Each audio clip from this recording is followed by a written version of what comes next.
Bien aimé, le monde est en train de nous entraîner donc, dans ses œuvres, en nous enveloppant de tout ce qui le caractérise, son esprit, de la convoitise de la chair, la convoitise des yeux, l'orgueil de la vie.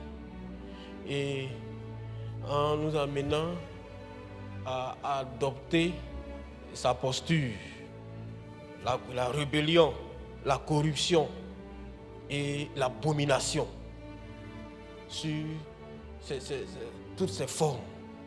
Ce que nous connaissons, ce que nous ne connaissons pas, ce que nous allons voir bientôt. Si vous pensez qu'on a vu le pire, on n'a pas encore vu le pire est devant. Vous allez voir qu'au fur et à mesure que nous allons avancer dans le temps, et donc vers la fin des temps, vous allez voir ce que le monde va produire comme pire, comme abomination. Au niveau de la société,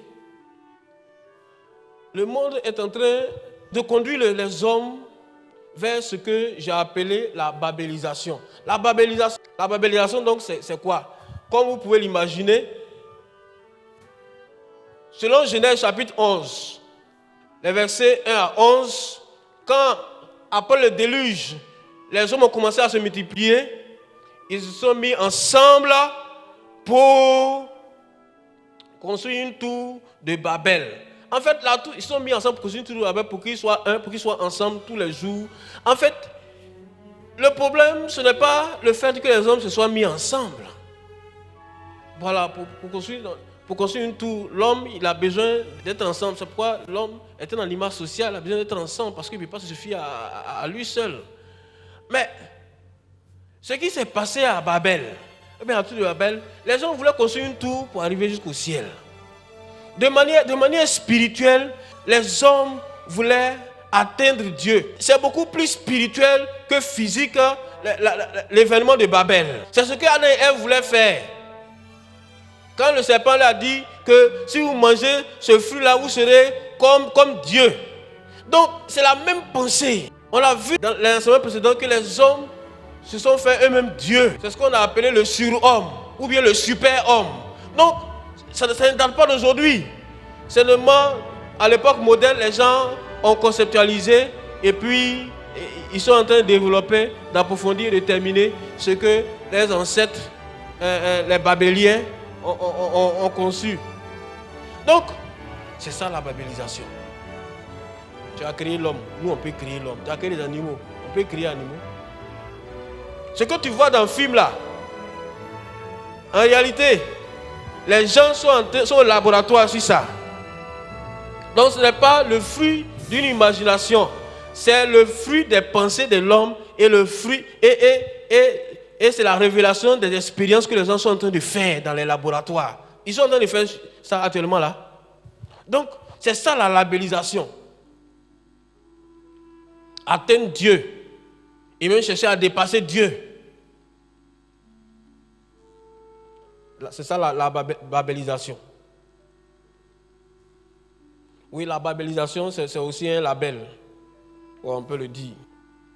Je voudrais te dire qu'en l'état actuel de la marche de l'humanité, les hommes font tout pour scruter l'univers, pour visiter l'univers et pour voir jusqu'où peut aller l'univers pour coloniser l'univers.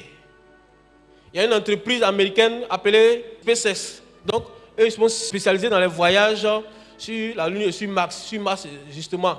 Donc, ils sont de développer des fusées pour aller faire un aller-retour sur Mars. Et actuellement, il y a beaucoup de tests comme ça.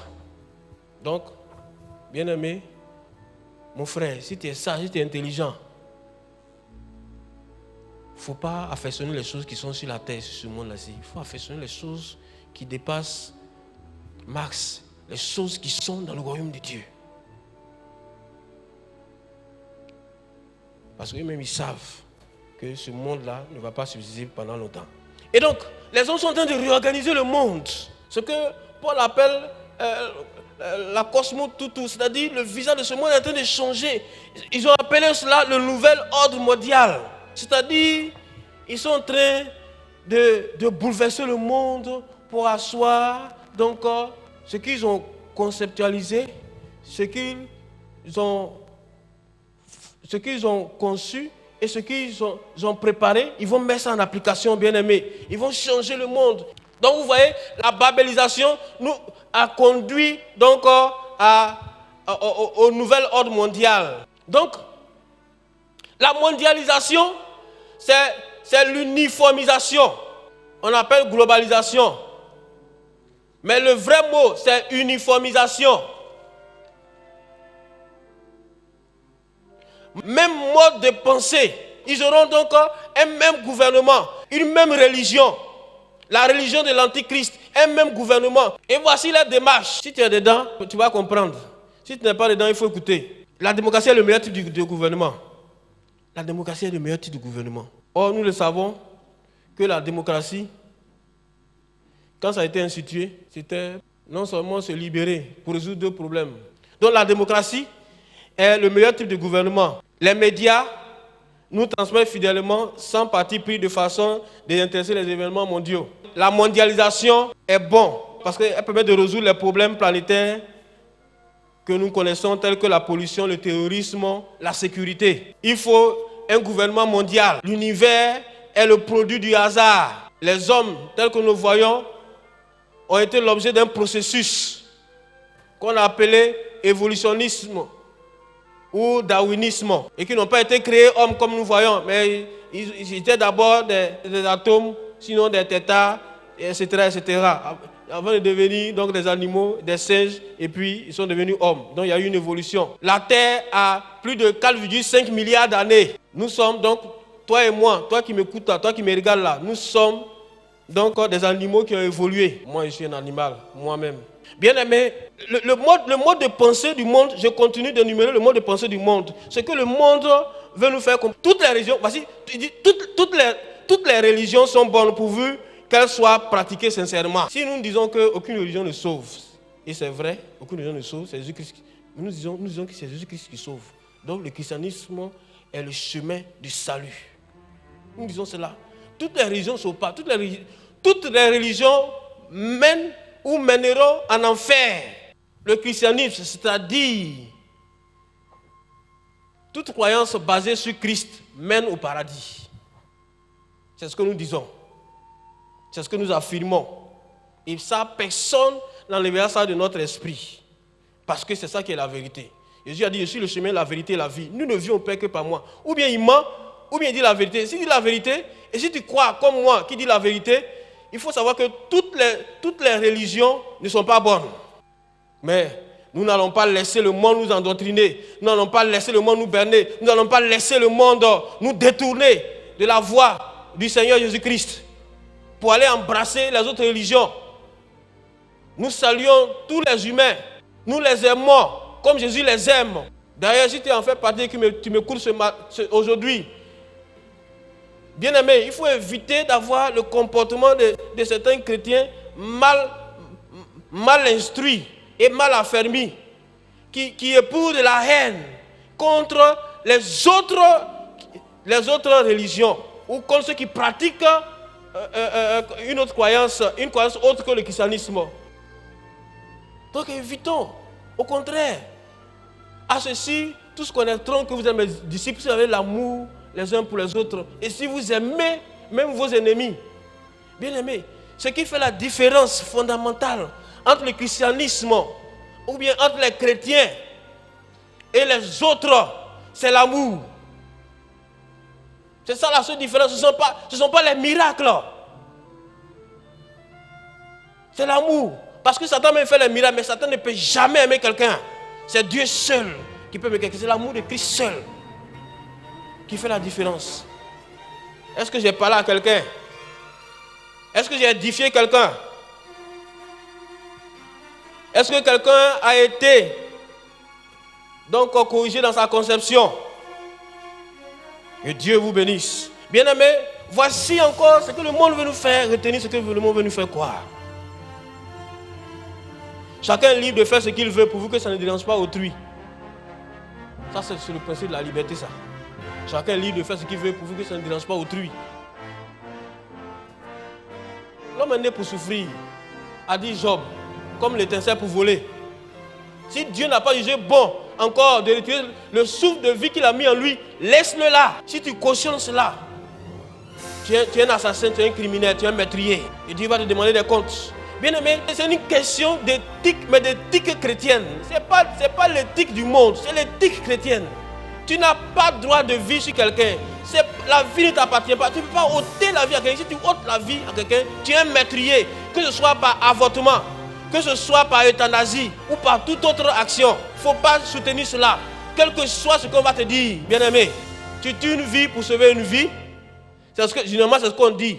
On a posé cette question-là maintes fois au docteur ou au médecin. Il faut tuer une vie pour sauver une vie, il faut sacrifier une vie. Donc c'est Jésus, alors l'autre vie qu'on a sacrifié, c'est Jésus, c'est le Sauveur. Vous voyez où nous emmène le monde, quelquefois, à nous faire douter nous-mêmes de notre foi et à poser des actions ignobles. On est Dieu pour ôter la vie à quelqu'un. Bien aimés, faisons très attention. Et le monde, voici les pensées du monde. Et il est normal que les jeunes aient plus d'expérience sexuelle avant de s'engager dans la vie conjugale. C'est ce que nous voyons aujourd'hui. Si quelqu'un est vierge ou puceau, si une fille est vierge ou bien un homme puceau, c'est le tollé. Il est extraterrestre. C'est oh là là. Lui là, il vient d'où? Dis avec moi, c'est ce qui est normal. Et puis, le concubinage est plus pratique que le mariage. Parce que c'est simple pour se séparer. Les gens ne veulent pas se marier. Ils aiment rester dans le concubinage. Quand on va se séparer là, on n'a pas d'engagement, on se sépare facilement. Oui, quand quelqu'un prend, quelqu'un laisse. Il faut prendre ce que quelqu'un a laissé. C'est quand tu vas prendre là. C'est ça que tu vas comprendre, tu vas voir pourquoi il a laissé. L'homosexualité, les pensées de ce genre. L'homosexualité est un choix parmi tant d'autres. On veut nous faire adopter ça dans l'église. Abomination. Vous ne savez pas que le fait de ne pas faire des enfants, ou bien d'interdire aux gens de faire des enfants, est contraire à la parole de Dieu, est une rébellion à Dieu, parce que Dieu a dit de multiplier, de remplir la terre. Mais quand vous soutenez l'homosexualité, les homosexuels ne font pas d'enfants. Tout ça là, c'est parce que le monde est en rébellion contre Dieu. Tout ce que Dieu dit, le monde doit faire le contraire, il veut faire le contraire. En plus d'être une souillure au sens propre comme au sens figure, l'homosexualité est une abomination contre la volonté nataliste de Dieu. Ou bien les pensées de ce genre, les Israéliens sont des colons et des oppresseurs. Israël est l'obstacle principal à la paix du monde. Bien aimé, si on veut vous faire croire que Israël est la nation à battre, méfiez-vous, n'allez même pas sur ce terrain-là. Parce qu'Israël est la terre bénie de Dieu, les Israéliens sont le peuple béni de Dieu. Il ne faut même pas envoyer ta bouche là-bas. Tous ceux qui ont envoyé leur bouche sur Israël, ça fait depuis des siècles où ils sont.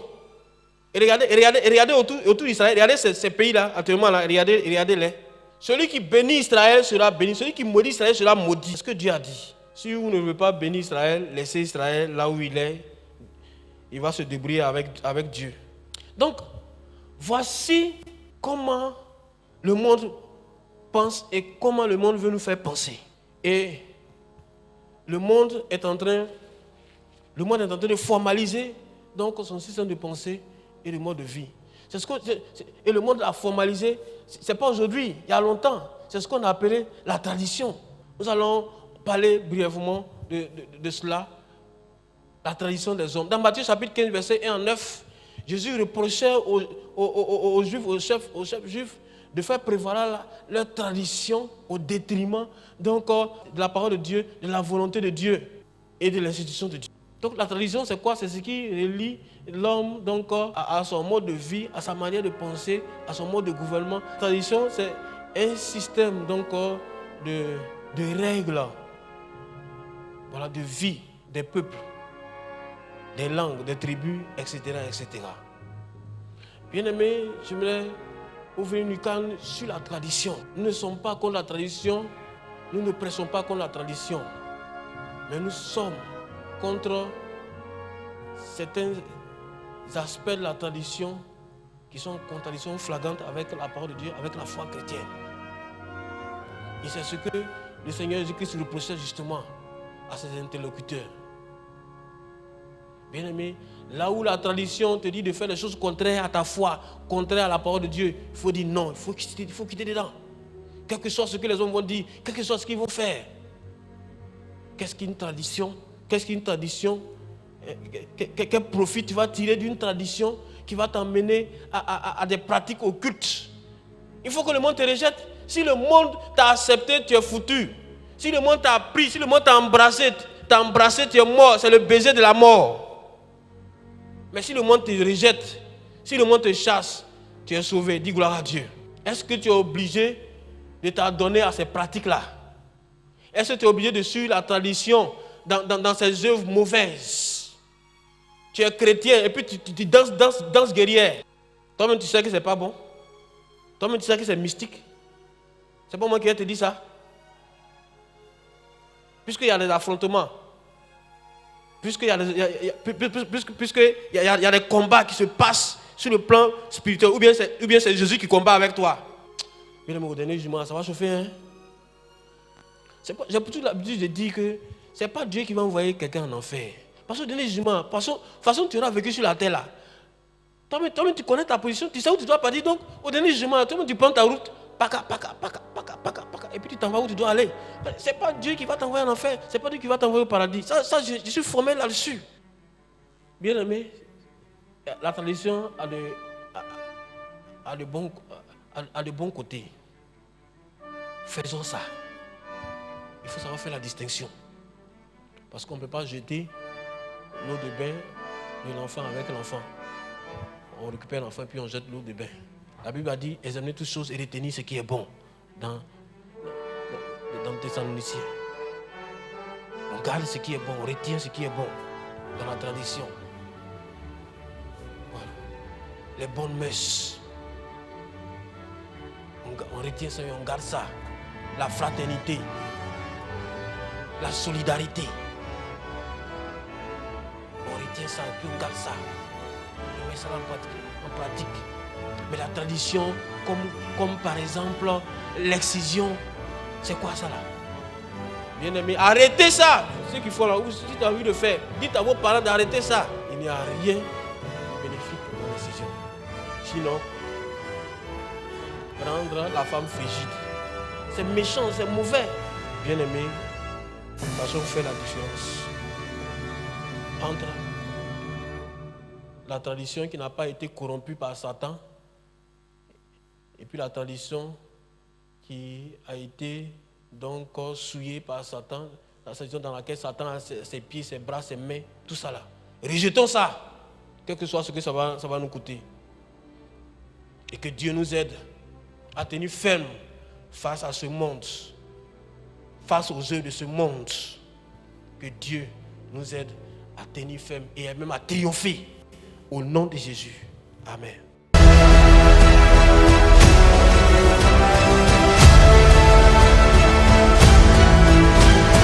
Donc, au vu et au su de tout cela, qu'est-ce que le chrétien doit faire vis-à-vis du monde? Au niveau intérieur, il faut crucifier la chair. Oui, tu as bien entendu. Dis Amen avec moi. Ne mets rien d'impur devant tes yeux. Bien, mais quand la Bible dit sortez du milieu d'eux, ça veut dire qu'il faut les quitter. Il faut quitter dedans, il faut quitter dans ça.